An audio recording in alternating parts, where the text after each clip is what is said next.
Hola, estamos en otra charla de café y esta vez con dos amigos colombianos que los conocerán todos, pero bueno, los tengo que presentar para aquellos que no los conocen, son muy conocidos. Están a mi derecha Cristín Cornerup y a mi izquierda Juan Guillermo Ortega, los dos colombianos súper conocidos, muy activos profesionalmente, y esta vez venimos a hablar de un tema que nos interesa a todos, que es cómo inciden las hormonas en el impacto de la superficie ocular y en la indicación quirúrgica. ¿Qué manejo tenemos que hacer? ¿Cómo le damos relevancia o no a algunos desbalances hormonales? ¿Cómo lo enfocamos? Cristín, dispara primero. ¿Qué pensás?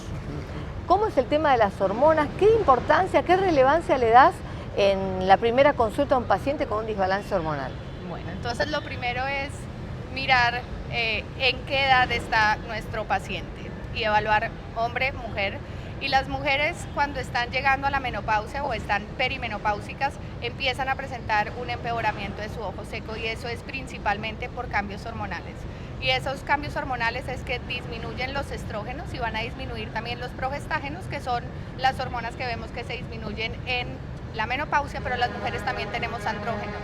Y esos andrógenos son bajos, pero al bajar con la menopausia también bajan esos andrógenos. Y súper importante recalcar que los andrógenos son las hormonas que nos protegen contra el ojo seco. Entonces, evaluar mujeres menopáusicas, supremamente importante, al igual que mirar mujeres que tengan cáncer de seno. ¿Por qué? Porque tienen unos receptores que son los de estrógeno y los de progestágenos, que cuando se les hace el manejo, por lo menos por la parte del mastólogo, tiene que ser con tratamiento antiestrogénico y anti de progesterona. Por lo tanto, vamos a estar generando o están generando una menopausia también. Eso va a producir un tipo de ojo seco específico, que es un ojo seco evaporativo, que es muy diferente a un síndrome de Sjögren, por ejemplo. En el síndrome de Sjögren lo que vemos es que los andrógenos disminuyen, y esto es una patología frecuentemente en mujeres, pero los hombres que tienen un síndrome de Sjögren van a tener un empeoramiento de su ojo seco. Acá los andrógenos supuestamente son los que también nos van a proteger, pero como tienen una disminución de estos andrógenos, van a producir un rol inflamatorio la parte estrogénica sobre la glándula lagrimal. Y acá el ojo seco va a ser completamente diferente, porque es un ojo seco acuodeficiente, que es diferente a los de la menopausia y a las mujeres que tienen cáncer de seno. Es interesante porque estás planteando una cosa que es muy evidente. En las mujeres, alrededor de la década de los 50, el componente hormonal en la presentación del ojo seco es absolutamente evidente y es una relación directa. En los hombres probablemente sea más otro rol, probablemente ocupacional y probablemente de actividad ocular, que eso hace como que se creen dos grupos con una etiología y con un comportamiento frente al ojo seco muy distintos. En las mujeres es muy evidente, es una tormenta en el cuerpo. De hecho, todas las mujeres describen que la piel cambia, que se seca, el pelo cambia, en fin, todas las mucosas se secan. Entonces, todo este proceso claramente repercute en la producción de lágrimas, a pesar de que, vuelvo y digo, en los hombres eso no existe como tal en ese momento, por lo menos. En el hombre es mucho más el concepto, pues digamos, sí, el computador, el exceso de horas en pantalla, todo aquello. Pero en cualquier caso, los hombres hacen también una especie como de andropausia, porque uno ve claramente que hay un pico de presentación de ojo seco alrededor de los 60 años. Eso es muy evidente para mí. Pero algo supremamente importante ahí es que los hombres con andropausia, sus niveles de hormonas no bajan tanto, por lo tanto todavía siguen protegidos porque todavía tienen andrógenos, por lo tanto ellos no presentan tanto ojo seco. ¿Y la sintomatología es distinta? Completamente diferente. Pero y la variedad de ojos secos también, como lo dijiste ahora, es distinta. El ojo seco, pues en el tema de las mujeres con el déficit hormonal es básicamente evaporativo. En el hombre es mucho más un tema probablemente de deficiencia mucinosa y de película grasa. O sea que pues todo este proceso, aunque se junta de alguna manera, sí establece dos grupos de trabajo un poquito diferentes. Completamente diferente. Y algo que es importante recalcar es los hombres que tienen cáncer de próstata, que hay que darles tratamiento antiandrogénico. Estamos bajando los andrógenos y estamos produciendo también alteración en la película lagrimal, y sufren también de ojo seco evaporativo. Y eso es por alteración específicamente en las glándulas de meibomio, porque el gen que suprime la queratinización está dado por los andrógenos, y si tenemos una disminución de estos va a producir que se tapen esos orificios y se produzca una disfunción de glándulas de meibomio. Hiciste una presentación sobre hormonas. y ojo seco. ¿Cuáles fueron tus conclusiones más sucintas? Lo más importante es saber que las hormonas, los andrógenos son las hormonas que nos protegen contra el ojo seco, que los hombres en realidad es muy baja la probabilidad de tener ojo seco secundario a la andropausia, que existen 5 patologías específicamente, como les dije, menopausia, cáncer de seno, hombres con cáncer de próstata. Usualmente estos 3 van a tener disfunción de glándulas de meibomio porque se tapan esos orificios y por lo tanto tienen un ojo seco evaporativo. El síndrome de Sjögren disminuyen los andrógenos y van a tener algo inflamatorio en la glándula lagrimal produciendo una deficiencia acuosa, mientras que las mujeres que tienen un síndrome de ovario poliquístico van a tener un hiperandrogenismo. Y acá es específicamente en la parte mucinosa, por lo tanto estos pacientes van a tener una queratitis filamentosa.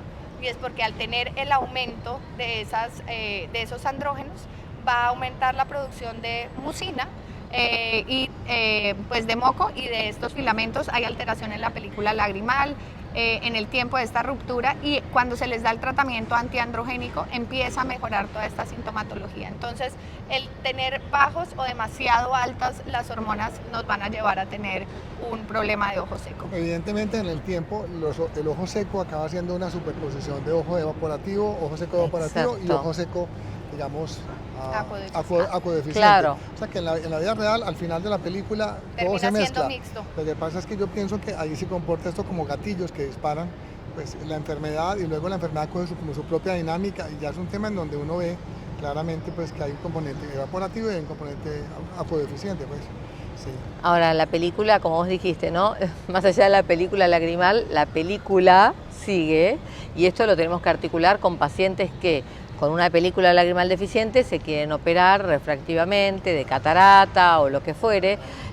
¿Cómo articulás en esos casos esos pacientes que tienen una alteración de la superficie ocular y que tienen estos problemas hormonales y que los fuimos subsanando, compensando o no? Porque lamentablemente tanto la andropausia como la menopausia son alteraciones fisiológicas, cronológicas, inherentes a todo ser humano. Sí.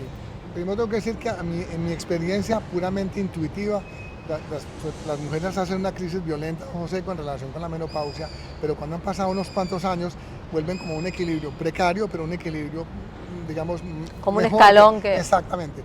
Y uno ve claramente que las mujeres en los 50, 60 se quejan muchísimo de ojo seco, y a los 65, 70 ya no tanto. ¿No? Ese no es un tema importante en la consulta. El tema que preguntas es muy complicado, es justamente porque particularmente la cirugía facorrefractiva y la cirugía de catarata está en su pico máximo entre los 60 y 70 años, y es justamente cuando la persona tiene más ojo seco. Hay estadísticas que nos hablan de que el 75% casi de los pacientes que vamos a operar de catarata tienen un ojo seco subclínico y que tienen síntomas claramente casi la mitad de la población que se opera. Entonces nosotros estamos enfrentados a una situación compleja. Hay gente que está viendo muy mal, por la razón que fuera, por su problema de presbicia, por sus problemas de ametropía en la visión lejana, y que tiene una condición de película lagrimal deficiente o por lo menos borderline, que justamente con las cirugías se empeoran, porque entran en un estado como agudo de insuficiencia lagrimal, llamémoslo así. Sí. De esos posoperatorios, postestrés. Claro, el estrés de la cirugía. Las pacientes particularmente que tienen estas condiciones pasan los primeros meses después de cirugía muy complicados. ¿Vos tenés algún manejo profiláctico frente a estos casos? Sí, yo creo que pues, la primera medida evidentemente es hacer un estudio juicioso de la película lagrimal de la persona que se va a operar. Eso me parece que es un estado fundamental en el examen del paciente o la paciente que se van a operar, porque claramente tiene un impacto enorme en la calidad de la visión, incluso en las medidas, lo sabemos muy bien, las medidas de los lentes intraoculares, la medida topográfica del paciente se alteran profundamente en pacientes con ojos secos. Incluso hasta 3 dioptrías puede uno errar teniendo una alteración en la película lagrimal. Tan grande Yo he como tenido eso. grandes errores. Exactamente. Entonces, ese es el diferencias, digo, ¿no? Eso. Pero asumamos que logras tener un examen, digamos, cualitativamente adecuado y hacer estos cálculos bien. Y puede ser un paciente perfectamente operado con un resultado refractivo ideal, pero profundamente inconforme por la mala calidad visual y por la dificultad tan grande que experimentan en la vida cotidiana. Es la gente que se te queja que se sienta a leer y no aguanta más de 15, 20 minutos y el ojo empieza a doler y a irritarse y a perder visión y una cantidad de temas que se vuelven muy, muy complicados en el manejo postoperatorio, porque uno tiene realmente muchas herramientas para manejar esto, salvo explicar que hay que lubricarse, que hay que parpadear, que hay que descansar, que uno no puede abusar de los ojos inicialmente. Esto es algo que la gente no entiende bien. Sí, no internaliza. Estoy de acuerdo. Y además tiene otro problema, y es que nosotros vivimos una generación y un mundo absolutamente conectado a través de pantallas.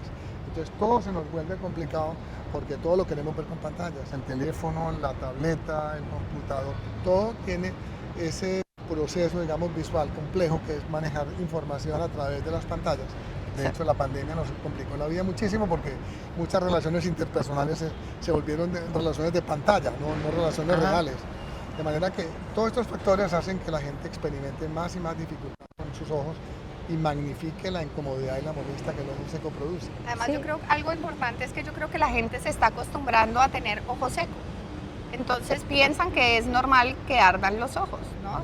Y la gente tampoco entiende que uno también tiene que hacer pausas activas en sus ojos. Uno tiene que hacer la ley del 20, que es cada 20 minutos uno debería parar por 20 segundos y mirar a 20 pies. A 20 pies. Yo también insisto mucho en que el paciente que está frente al computador largas horas, si no puede parar, porque a veces la gente en su trabajo no tiene cómo parar cada 20 minutos, pues por lo menos parpadear activamente mientras está en el proceso de mirar la pantalla. Que la gente se queda minutos con el ojo completamente abierto sin parpadear por el esfuerzo de atención que representa la pantalla. Y eso hace que la gente se canse mucho más. Los japoneses hicieron, típico de japoneses, hicieron un estudio que decía que cuando uno presta atención leyendo algo, parpadea, creo que era así, en vez de 16 veces por minuto, 12. O sea, casi un 25% menos. Y hasta la mitad, no es completo. Hasta el 50% incluso, correcto. Ese es justamente el problema, que la gente pasa horas en una pantalla parpadeando muy poco, porque además es que la visión de la pantalla es una visión de atención. Claro. Y cuando estás atenta a algo que estás mirando, la frecuencia del parpadeo se reduce violentamente. Absolutamente. Yo quiero que me digan, para terminar, un tip para manejar estos pacientes con algún tipo de disfunción y que tienen que llevar ellos a su casa para mejorar su calidad de vida. Porque si hay algo que estamos los tres de acuerdo, bueno, hemos estado todos de acuerdo, pero es cómo realmente es una enfermedad que discapacita. Completamente. Es totalmente discapacitante. Entonces, más allá de alguna indicación quirúrgica, que realmente nos cuesta articular en estos pacientes la indicación quirúrgica, porque el paciente viene con una expectativa y hay que decirle, espere. Antes de todo lo que usted quiere, tenemos que manejar. Hay que solucionar esto, porque esto, aunque usted no lo crea, es toda una interfase refractiva, que es su película lagrimal. Y esto hay que reconstituirlo. Y después de reconstituirlo, no va a disfrutar y va a pensar que es un error de la cirugía, o que está mal operado, o va a malograr la cirugía, o no vamos a poderle hacer bien las mediciones. Entonces, es tan importante como eso. ¿Cuál es el consejo que le das a ese cirujano o oftalmólogo joven que nos escucha, que son muchísimos, para decirle, bueno, cuando se topa con un paciente como estos, que viene, bueno, me quiero operar, pero loco...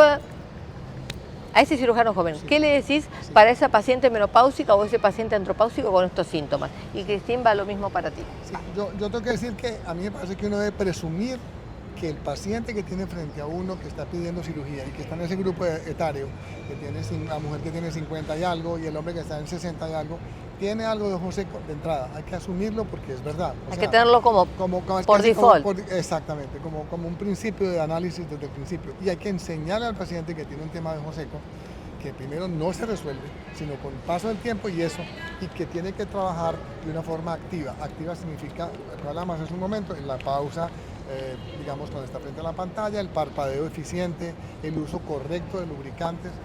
Igual hay otras cosas que podemos hacer, manejamos ciclosporina, ponemos tapones de puntos lagrimales, ponemos cursos cortos de esteroides buscando que el paciente baje un poquito el fenómeno inflamatorio, pero claramente hay que el paciente hacerlo consciente de que tiene que hacer frente a una condición que lo va a acompañar mucho tiempo. Yo les digo mucho a mis pacientes que entiendan que es como tener la tiroides bajita, que es otro tema también complejo, claramente el tema hormonal, que es otro factor también que dispara ojo seco, y que cuando uno tiene hipotiroidismo tiene que tomar hormona tiroidea todos los días. Bueno, pues si usted tiene ojo seco, tiene que aplicarse gotas todos los días, y no una gota al día, que es otro tema. La gente pone una gota por la mañana y da por hecho que ya se le acabó el problema. Es como cuando uno tiene sed, uno no toma una vez al día agua, sino las veces que tú notes que sea necesario. Así es. Claro. Así es. Excelente. De las cosas súper importantes, y yo creo que todos deberían entender, es que lo primero que uno tiene que examinar son los párpados. Muchos de nosotros, bueno, empezamos a buscar, vamos directamente al ojo, no buscamos la jaula y vamos directamente a buscar el animalito que está ahí adentro. Yo creo que lo más importante es empezar mirando los párpados y evaluarlos perfectamente, porque no solamente es ojo seco por hormonas, sino que también hay ojo seco por muchas otras patologías, como por ejemplo Demodex. Yo mucho le digo a mis estudiantes, les digo esto, que mientras están interrogando al paciente, se tomen el trabajo de mirar la gestualidad ocular del paciente, con qué frecuencia parpadea el paciente mientras está conversando con uno, porque eso te da una información valiosísima de la frecuencia para la gente que no parpadea casi nada, es con los ojos como estáticos, pues, aún conversando. Y eso me parece que es un primer signo de alarma para que uno piense que esa paciente o ese paciente tienen un déficit lagrimal que hay que considerar en la decisión de la cirugía. O muchas veces el parpadeo deficiente o el párpado, exacto. Recordarles que el paciente tiene que cerrar bien sus ojos y estarse lubricando los ojos. Algo que yo les digo a mis pacientes es que pongan los lubricantes en la nevera, porque el frío les ayuda a quitar el ojo rojo, el ardor, y sienten alivio cuando se los colocan. Ya cuando las tienen a temperatura ambiente no van a sentir lo mismo. Yo digo lo mismo, les explico que la gota hace dos efectos.